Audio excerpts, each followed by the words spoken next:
మనిద్దరి మధ్యలో ఏ జన్మలో ఏ తీరని రుణం ఉందో, మరెందుకు ఇంతలో ఈ బంధనం ఇన్నింతలు పెరిగిందో, అమాయకమైన నీ చిన్నారి నవ్వును ఏ తల్లి కందో, ఇటే నీ దారి ఉందని నిన్ను ఏ సుడిగాలి పంపిందో. పాపం పుణ్యం దేవుడికెరుక, పేదకు దొరికిన బంగారు కణిక, పాలు వెన్నాలేవని అనక ప్రేమను తాగి తెరగవెసిలక.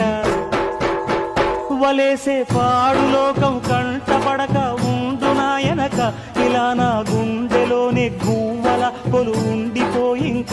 ఇటే పోస్తే ఎముండైనా నిలేస్తానే, మరింక ఏ కీడు నీ వంక రాలే.